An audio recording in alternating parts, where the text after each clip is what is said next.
안녕하세요. 김상진입니다. 알고리즘 및 실습 세 번째 노트입니다. 이 노트에서는 분할 정복이라는 알고리즘 설계 방법에 대해서 설명해 드리겠습니다. 지난 두 번째 노트에서는 전수조사 방법을 살펴보았습니다. 전수조사 방법은 입력 데이터의 크기가 제한적일 경우에만 실제 사용할 수 있는 알고리즘입니다. 따라서 입력 크기가 커서 전수조사로는 해결할 수 없다 그러면, 효과적으로 해결할 수 없다 그러면, 첫 번째로 우리가 생각해 볼 수 있는 알고리즘 설계 기법이 분할 정복입니다.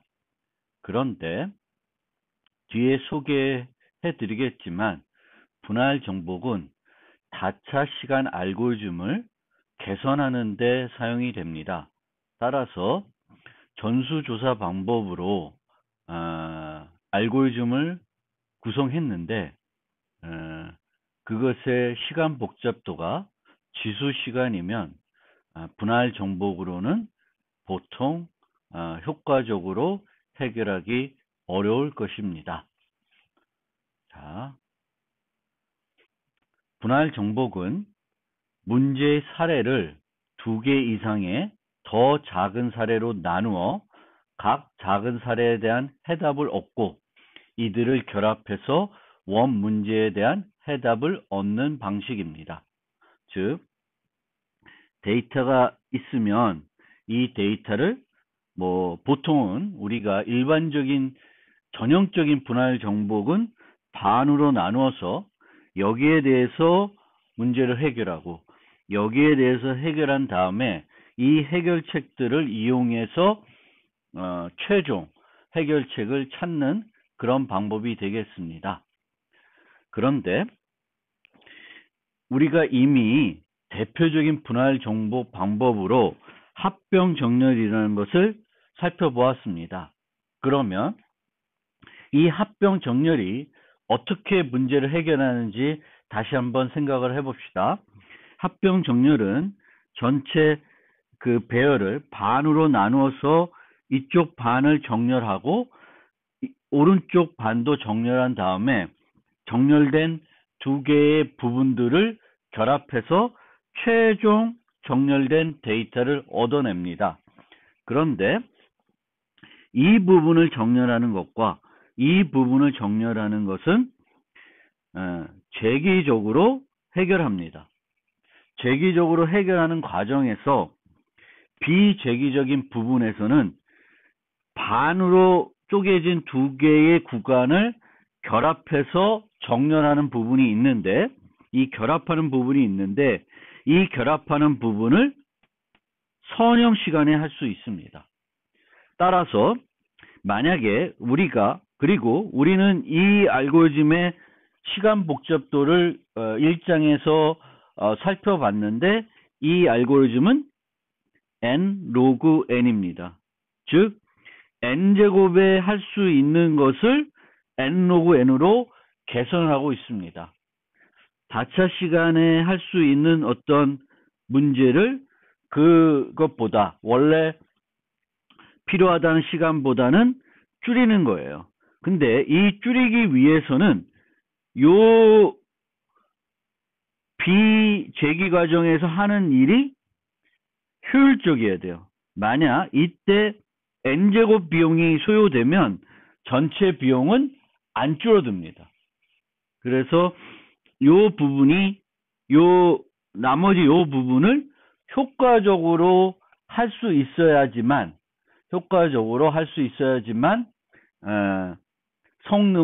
분할 정복으로 성능을 개선할 수 있다라는 것을 여러분들이 기억해 주시기 바라겠습니다.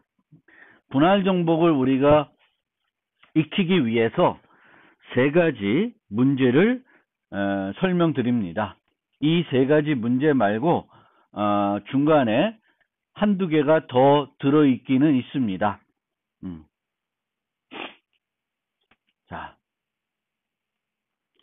분할 정복은 다시 한번 설명드리면 합병 정렬에서 사용한 전략입니다.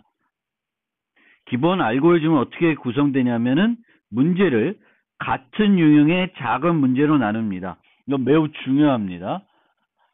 같은 종류의 문제여야 됩니다. 그래야지만 우리가 재기적으로 프로그램을 구성할 수 있습니다.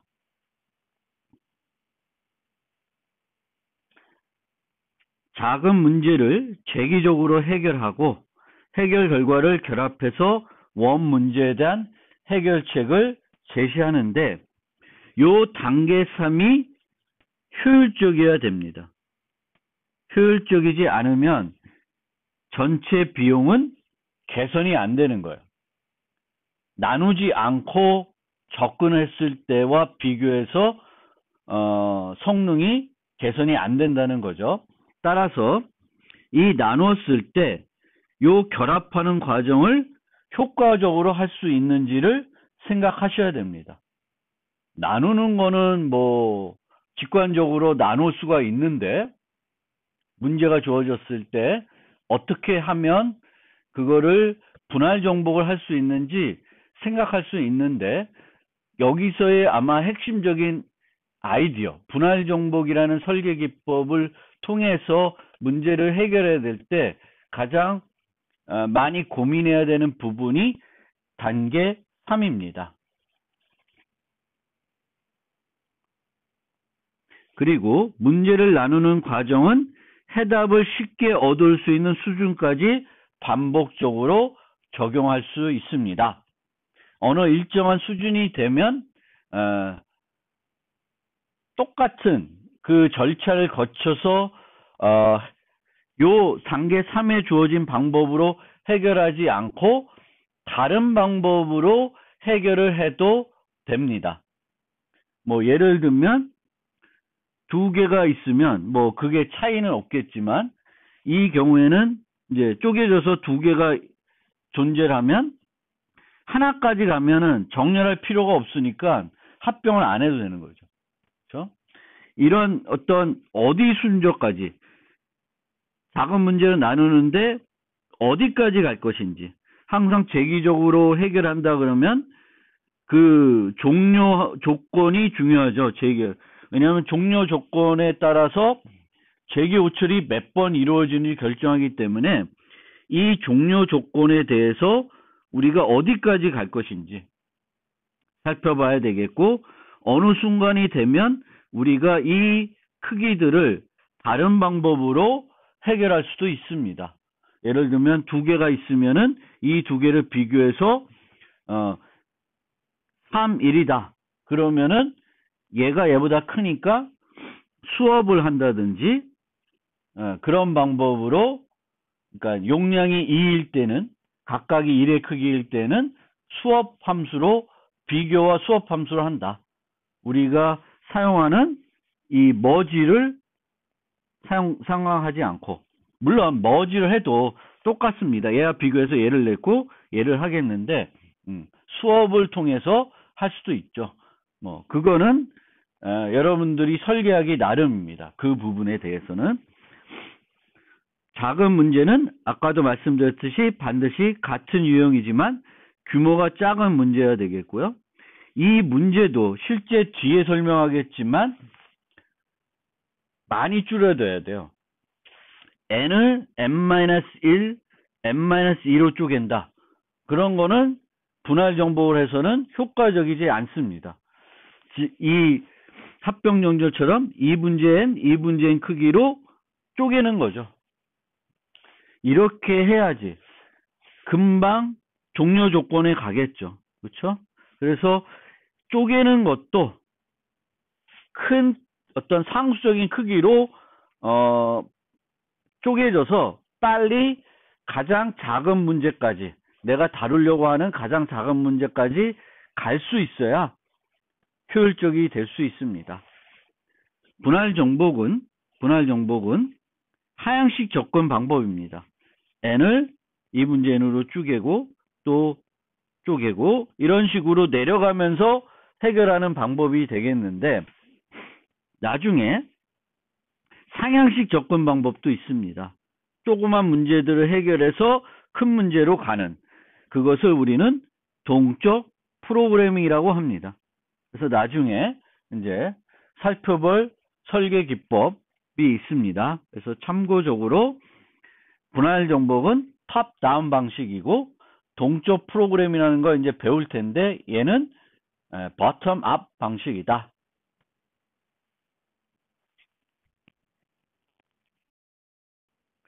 이미 여러분들이 알고 있는 분할 정복으로 분할 정복 알고리즘들을 좀 살펴보면 첫 번째로는 검색 문제가 있겠습니다. 검색 문제는 선형 검색으로 해결할 수 있죠. 얘는 전수 조사 방법이 되겠죠. 그렇죠? 모든 요소들을 다 비교해 볼 거니까. 이 방법은 최악의 경우 ON이 필요합니다. 그래서 다차 시간 알고리즘이죠. 이런 다차 시간 알고리즘은 분할 정복으로 해결할 수 있으면은 효율적으로 이 시간을 더 개선할 수 있습니다. 그래서 그 방법으로 분할 정복을 했을 때 사용할 수 있는 것이 이진 검색입니다. 이진 검색은 반으로 쪼개서 이쪽을 검색할지 이쪽을 할지 둘 중에 하나를 선택하게 되겠고 이쪽을 선택하면 이쪽은 검색할 필요가 없어지는 형태가 됩니다. 보통 분할 정복에서는 여기에 대해서 어떤 작업을 해야 되겠고 여기에 대해서도 작업을 해야 돼요. 정렬처럼. 그런데 이진 검색은 결정을 하게 됩니다. 얘를 봐서 요 값을 비교해서 여기를 검색할지 여기를 검색할지를 결정하게 됩니다. 따라서 한 번에 이 검색해야 될 범위가 2분의 1씩 줄어드는 형태가 돼요. 그래서 O log n의 처리를 할 수 있습니다. 이렇게 이진 검색 이것처럼 그 분할 정복을 할 때 반으로 이렇게 쪼개지는데 그 나머지 반을 무시할 수 있는 경우는 이제 우리가 일반적으로 사용하는 분할 정복 알고리즘에서는 별로 없다. 그런 건 좀 기억해 두시기 바라겠고요. 그 다음에 정렬 문제도 분할 정복으로 해결할 수 있습니다. 우리가 살펴봤던 합병 정렬도 분할 정복으로 n제곱인 알고리즘을 n 로그 n으로 개선한 거고요. 빠른 정렬도 분할 정복하는 알고리즘입니다. 이 빠른 정렬은 5번째 노트에서 살펴볼 예정입니다.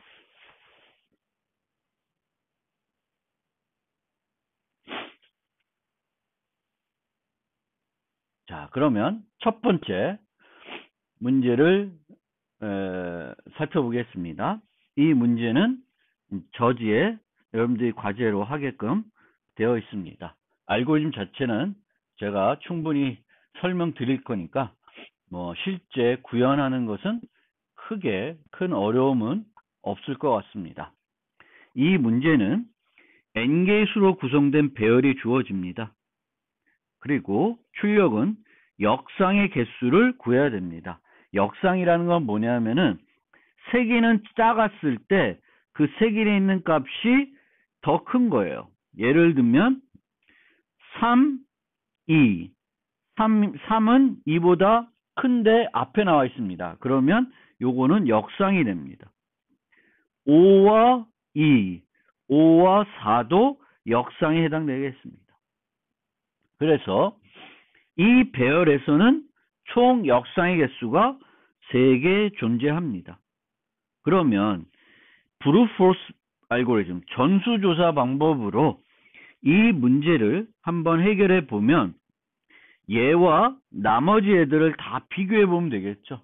얘와 다 비교를 해 보면은 있는지 없는지 알 수 있습니다. 그 다음에는 3과 나머지를 비교해 보고, 즉 처음에는 n-1개, n-2개 이렇게 비교해 보면 모든 역상들을 찾을 수 있습니다.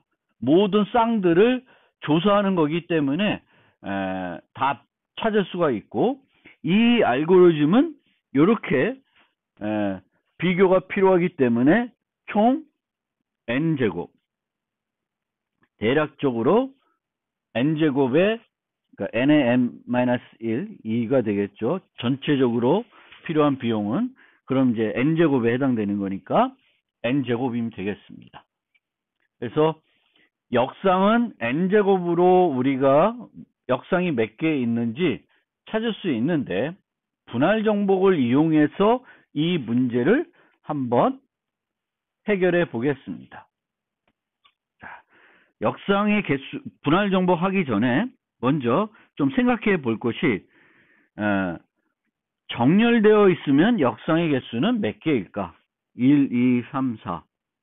이렇게 되면 역상이 하나도 없는 거죠. 거꾸로 4, 3, 2, 1이면 모든 것이 역상이죠. 그렇죠? 얘도 다 역상입니다. 그래서 이때가 가장 역상이 많은 거예요. 그러니까 역상의 개수는 0에서부터 요만큼 존재를 합니다. 그래서 우리가 그런 어떤 문제가 주어졌을 때 답의 범위는 어떻게 되는지도 생각해 볼 필요가 있습니다. 그 답의 범위에 따라서 그 처리해야 되는 범위가 값을 유지해야 되는 그 타입이 달라질 수 있거든요. 그래서 그거를 우리는 좀 생각을 해볼 필요가 있고요. n이 주어지면 최대 요만큼의 값이 주어질 수 있는 거죠. 결과 답이. 그래서 요 크기를 담을 수 있는 타입이 돼야 되겠죠. 그러니까 입력 크기와 n이 주어졌을 때 요 정도는 돼야 된다. 그 다음에 분할 정복으로 한번 접근해 봅시다. 그런데 분할 정복으로 뭔가 어떤 문제를 접근하고 싶으면은 가장 대표적인 분할 정복 알고리즘이 합병 정렬이기 때문에 이 합병 정렬과 동일한 방법으로 접근해 보시면 되겠습니다. 그러면 전체 배열을 반으로 쪼개서 여기서의 역상을 찾고 여기서의 역상을 찾으면 되겠죠. 그리고 두 개를 더해야 되겠죠. 그런데 여기서 있는 역상의 개수와 여기 있는 역상의 개수 말고 또 어떤 역상의 개수가 있을 수 있냐면, 하나는 여기 있고 하나는 여기 있는, 예를 들면 여기에 5가 있고 3이 있으면 얘는 역상이 되겠죠.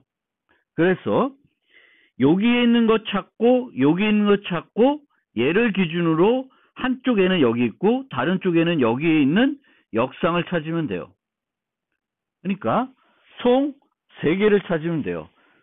왼쪽 역상, 오른쪽 역상, 그리고 쪼개진 역상을 찾으시면 되겠습니다. 이걸 split inversion 뭐 이렇게 영어로 하는데, 하나의 값은 여기 이쪽 왼쪽 반에 있고 다른 하나 오른쪽 반에 있는데 역상인 경우, 그러면 결국 이쪽 반에 있는 left와 right에 있는 역상들은 재기적으로 해결을 할 거죠. 그래서 신경을 안 써도 돼요. 뭘 신경 써야 돼요? 단계 3에서 하는 이 쪼개진 역상을 어떻게 구할 것인가? 이 쪼개진 역상을 어떻게 해야 돼요? ON에 구할 수 있어야 됩니다. 왜냐하면 우리가 브루트포스로 만든 알고리즘의 시간 복잡도는 n제곱이에요. 그래서 우리가 분할 정복으로 얘를 해보겠다는 거는 얘보다는 좀 더 개선된 알고리즘을 만들겠다는 거고, 개선된 알고리즘은 O(n) 로그 n, 뭐 O 로그 n, O1 뭐 이런 건데, 얘는 가능하지가 않겠죠. 그래서 얘를 아마 목표로 할 거고, 얘를 목표로 하면은 분할 정복에서 합병 종료가 마찬가지로 이 쪼개진 역상을 구하는 걸 ON에 할 수 있어야 됩니다. 그래서 얘를 어떻게 할 수 있을까? 거기에 고민을, 포커싱을 맞추시면 되겠습니다. 그럼 어떻게 쪼개진 역상을 쉽게 구할 수가 있을까?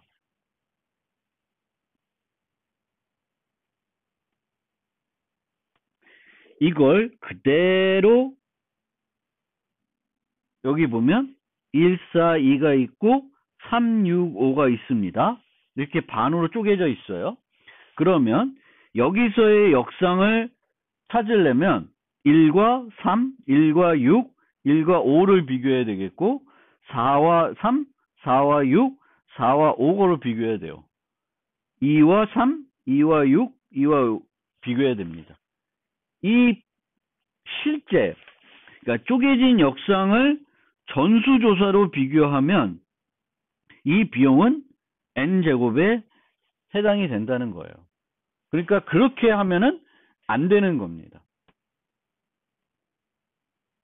그러면 어떻게 하면 n제곱으로 쪼개진 역상을 구하지 않고 ON으로 구할 수 있을까? 이제 그거를 고민을 해야 되겠습니다. 실제 어떻게 하냐면은 이 부분은 거의 설명드렸죠. 왼쪽을 에서의 그 왼쪽 역상을 구하고 오른쪽 역상을 구하고 쪼개진 역상을 구한 다음에 더하면 된다. 이게 알고리즘이에요. 그러면 얘를 어떻게 효과적으로 할 수 있을지 고민을 해야 되는 거고, 얘를 ON에 할 수 있어야 이런 전체적인 시간 복잡도를 구할 수 있습니다. 그러면 어떻게 하냐면 합병 정렬을 하는 거예요. 정렬을 하는 거예요. 합병 정렬을 하면 n 로그 n이 되죠. 그래서 배열을 합병 정렬합니다. 그런데 합병 정렬하는 과정에서 이 머지하는 것은 비용이 어떻게 돼요? ON이죠. 그런데 우리는 합병만 해야 되는 것이 아니라 합병하면서 뭘 구해야 되냐면 쪼개진 역상을 구해야 됩니다. 이 합병하는 과정에서 쪼개진 역상을 구할 수 있으면은, 모든 쪼개진 역상을 구할 수 있으면은 이 결과가 맞는 알고리즘이 되겠죠. 그래서 어떻게 구할 수 있냐? 우선 이제는 아까와 달리 142, 365 142, 365 달랐네요. 이게 바꿔놨네.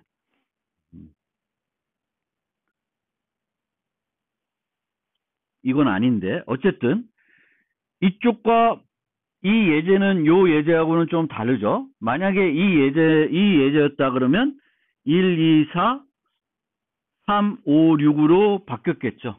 그러면 아까와 달리 요 정렬된 상태에서, 요쪽도 정렬됐고 요쪽도 정렬된 상태에서 그 쪼개진 역상을 구해야 되는 거고, 그 쪼개진 역상은 쉽게 구할 수 있다라는 거가 되겠습니다. ON에 구할 수 있다는 거예요. 그런데 쪼개진 역상이 없으면 어떤 특성을 갖고 있냐? 이런 형태가 되겠죠. 이러면은 얘와 얘, 이 왼쪽에 있는 애들이 얘보다 모두 작으면, 얘는 정렬되어 있기 때문에 요 안에서는 역상이 현재로서는 없어요. 예전에 역상이 있었을 수 있는데 정렬하고 나서는 이제 역상이 없는 거죠. 그러면 얘와 얘를 비교했을 때 얘네들이 다 얘네들보다 작으면, 얘도 정렬되어 있으니까 여기도 0, 여기도 0이 되는 거예요. 그래서 쪼개진 역상이 없으면 왼쪽 배열과 오른쪽 배열의 특성은 뭐냐면은 왼쪽 배열에 있는 요소들이 모두 오른쪽 요소보다 작습니다. 그게 이제 특징이고요. 그러면 우리가 머지를 어떻게 하냐? 자, 머지를 할 때, 합병연할 때 얘와 얘를 비교하죠. 그러면 1을 비교하면 1이 작으니까 1이 내려옵니다. 그러면 역상이 없어요. 근데 그 다음에는 3과 2를 비교하는데 2가 내려왔어요. 오른쪽 게 내려오는 순간 남아있는 게 2개가 남아있습니다. 그러면 이 2개는 역상에 해당돼요. 3, 2, 5, 2는 역상에 해당됩니다. 그러면 얘를 오른쪽을 내려오면서 지금 왼쪽에 남아있는 개수를 카운트합니다. 그 다음에 3과 4를 비교했더니 3이 내려와요. 그 다음에 4와 5를 비교했더니 4가 내려옵니다. 4가 내려오는 순간 남아있는 게 있죠. 그럼 5가 남아있어요. 하나 남아있으니까 플러스 1이 됩니다. 그 다음에 5가 내려오고 6이 내려옵니다. 그러면 끝납니다. 이퀄 3. 이렇게 하면은 역상의 개수를 구할 수 있습니다. 머지를 하는 과정에서 뭐만 하면 돼요? 오른쪽 요소를 세 배열에 옮길 때 왼쪽 배열에 남아있는 수의 개수를 계속 카운트하면 돼요. 그래서 얘네들을 결합하면 쪼개진 역상들을 구할 수 있습니다. 실제적으로 142365 가지고 진행 과정을 한번 소개하면 142 이렇게 쪼개지겠죠. 365 이렇게 쪼개질 겁니다. 그러면 얘네들은 정렬하는데 이제 더 이상 얘도 쪼개진다고 칩시다. 그럼 쪼개질 필요가 없고 결합하고 얘하고 얘를 합병하면 1, 2, 4가 되죠. 근데 얘가 1로 내려올 때 하나가 있습니다. 그러면 1 카운트가 되는 거고 이 경우에도 얘와 얘를 결합할 때 3이 내려오고 5가 내려오고 6이 됩니다. 그러면은 요때도 하나가 존재합니다. 그럼 얘하고 얘를 결합해 봐요. 1, 2, 3이 내려오고 하나가 존재합니다. 그 다음에 4가 내려오고 5, 6이니까 총 3개가 존재하는 겁니다. 그래서 우리가 머지 합병 알고리즘을 그대로 그 역상 구할 때 적용을 하고 그 머지하는 과정에서 쪼개진 역상들의 개수만 계속 누적을 시키면은 우리가 이제 최종 결과를 얻을 수 있습니다. 그런데 여기서도 한 가지 우리가 잘 생각해야 될 지점은 여기다가 배열을 넣으면 결과적으로 나오는 배열은 보통 정렬된 상태로 나오겠죠. 그러니까 배열의 내용이 바뀐다는 거예요. 혹시 배열의 내용이 안 바뀌어야 되면 복사를 해서 이 알고리즘에 주어야 되겠습니다.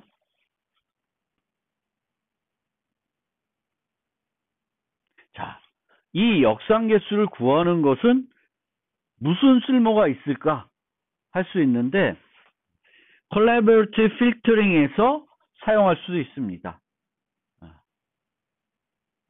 그래서 이제 유사도 검사, Collaborative Filtering은 이제 그 요즘 이렇게 추천하는 알고리즘에서 한 사용자하고 어떤 다른 사용자하고 얼마나 가까우냐, 가까운 정도를 알기 위해서 이제 사용할 수 있죠. Collaborative Filtering은. 그래서 이 A라는 사용자가 있는데 이 A라는 사용자와 BC 중에 B와 C 중에 A와 취향이 누가 더 가깝냐, B가 가깝냐, C가 가깝냐, 이걸 이제 우리가 콜라보레이티브 필터링 할 때 이제 필요한데, 예를 들면 어떤 10개 영화에 대한 A의 어떤 좋아하는 순위가 있어요. B도 같은 영화에 대해서 순위가 있고 C도 같은 순위에 대한 순위가 있습니다. 그러면 A의 순위를 기준으로 B의 순위를 봤을 때 이런 식으로 그 값들을 여기다가 배열로 만들 수가 있습니다. 얘도 똑같이 만들 수 있어요. 그러면 이렇게 구성을 했을 때 여기서의 역상을 구하는 겁니다. 그러면 실제 구해보면 얘는 16개 정도가 있고 얘는 8개가 있어요. 그러면 얘가 B고 얘가 C일 때 누가 더 A와 유사한 취향을 갖고 있냐면 C가 더 유사한 취향을 갖고 있다고 하는 거예요.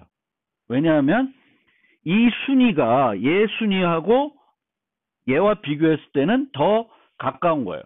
역상의 개수가 적으면 적을수록 두 사용자의 취향은 같은 겁니다. 그것을 우리가 콜라보레이티브 필터링에 활용할 수 있습니다. 콜라보레이티브 필터링이 늘 이런 방식으로 하는 건 아니지만 콜라보레이티브 필터링 하는 방법 중에 이런 방법을 사용하는 경우도 있습니다. 한 가지 응용 문제를 살펴보겠습니다. 이 문제는 리트코드 53번에 해당되는 거고, 제가 저지에다가 문제를 만들어서 또 숙제로 같이 드렸으니까 해보시면 되겠습니다. 좀 문제를 설명드리면 연속 부분 구간의 최대값 구하기입니다. 즉 배열이 어떤 음수도 있고 양수도 있고 8 이런 정도의 어떤 배열이 있을 때 연속 구간 중에 합이 최대값이 되는 구간을 찾는 거예요. 이 전체일 수도 있고 일부분일 수도 있고, 요 경우에는 14, 19 이렇게 되죠.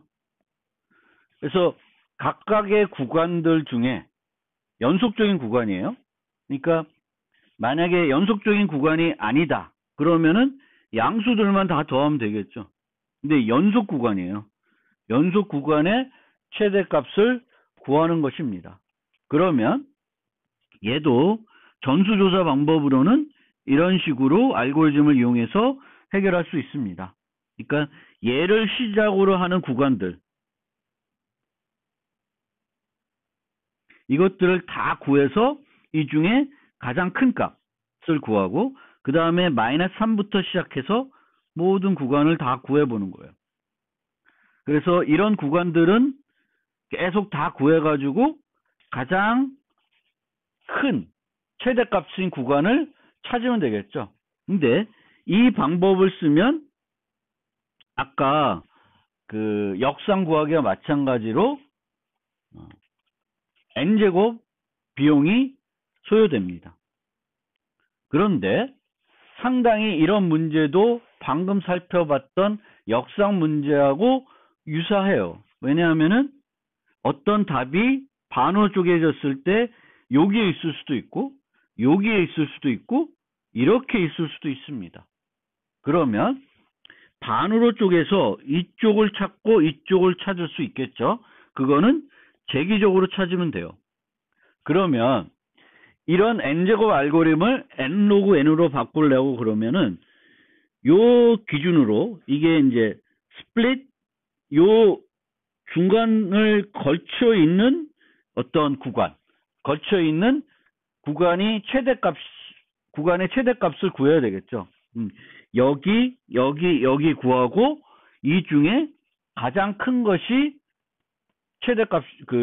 최대값이 되겠죠. 그러면은 이 경우에도 마찬가지로 역상과 마찬가지로 중간을 포함한 요 구간의 최대값만 ON에 구하면은 얘도 똑같이 합병 정렬이나 역상이나 마찬가지로 n로그 n에 할 수 있다는 걸 알 수 있습니다. 그러면 어떤 데이터가 있을 때 요 구간을 지나가야 되겠죠. 그래서 요런 요런 수많은 구간들이 있습니다. 이 수많은 구간을 어떻게 ON에 찾을 수 있을까? 이거에 요 중간값을 포함하는 어떤 최대 연속 부분 구간을 어떻게 ON에 찾을 수 있는지 그거의 답만 여러분들이 발견할 수 있으면은 이 문제를 해결할 수 있어요. 왼쪽 부분 찾아라 알아서, 오른쪽 부분 알아서 찾아라. 그리고 이제 결합하는 요 스플릿 요 부분을 찾으시면 되겠죠.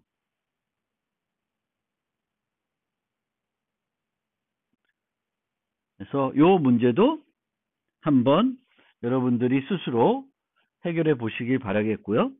참고로 이 문제는 ON으로도 해결 가능합니다. 근데 여러분들이 ON으로 해결해서 제출하지 마시고 요렇게 N로그 N, 지금은 우리가 분할 정복을 훈련하고 있는 거니까 분할 정복으로 해결해 보시면 좋겠고, 여유가 가신 분들은 ON으로 어떻게 해결할 수 있는지도 생각해 보시면 좋을 것 같습니다.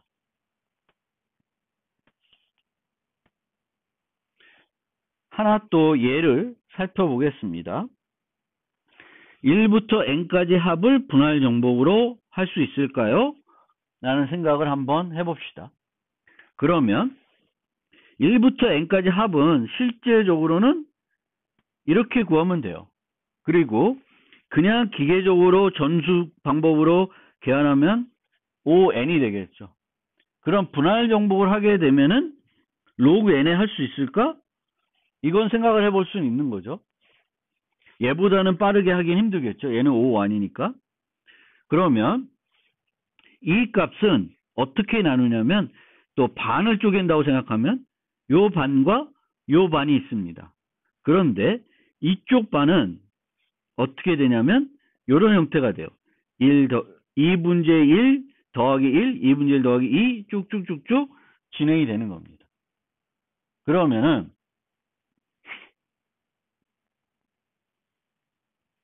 요 부분은 썸의 2분의 n이 되겠죠. 근데 이 부분은 어떻게 될까요? 이 부분은 요 2분의 n들을 빼내면 2분의 n 곱하기 2분의 n개가 있겠죠. 짝수라고만, 우선 짝수라고만 생각해 봅시다. 짝수라고 생각하면 이쪽도 짝수, 이쪽도 짝수예요. 그러면 요렇게 곱하고 나머지가 요 뒤에 있는 요것들이 있을 테니까 얘들이 요렇게 구성이 됩니다. 그러니까 요 마지막 요거는 2분의 n 더하기 2분의 n이 되겠죠. 그러면은 이 sum n은 2 곱하기 2분의 n 4의 n 제곱이 되겠습니다. 4의 n 제곱. 그러면 n이 홀수일 땐 어떻게 되냐? n이 홀수일 땐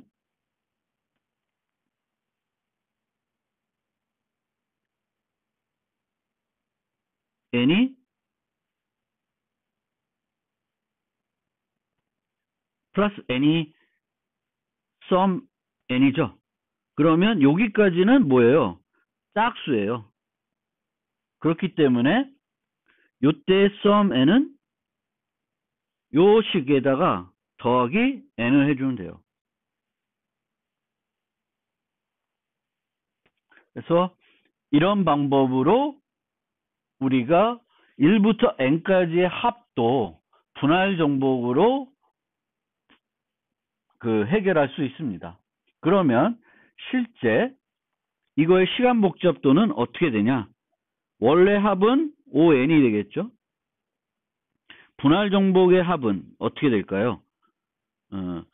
요게 2분의 n이 쭉쭉 n에서 2분의 n, 4분의 n 쭉쭉 가죠. 그럼 총 로그 n번 호출이 돼요. 내부적으로 곱셈 2번, 나눗셈 2번을 합니다. 요 나눗셈, 곱셈, 곱셈, 나눗셈. 곱하기 2번, 나누기 2번은 그리고 실제적으로는 일반 곱셈이 아니에요. 뭘로 할 수 있어요? 비트 연산으로 할 수 있습니다. 실제 로그 n번 호출이 되고 각 로그 n번 호출될 때마다 상수 비용이 필요하기 때문에 전체 비용은 로그 n입니다. 그래서 5 로그 n 비용이 들어요. 그래서 우리가 n을 요구하는 그 시간 복잡도를 로그 n으로 줄였습니다. 선형 검색을 이지 검색을 통해서 줄였듯이 이 빠른 합도 분할 정복을 이용해서 로그 n으로 줄였는데, 그렇지만 우리는 합은 상수 비용에 할 수 있기 때문에 이렇게 분할 정복은 하지 않을 것입니다. 하지만 이런 것도 분할 정복할 수 있다는 것을 우리가 잘 인식할 필요가 있겠습니다.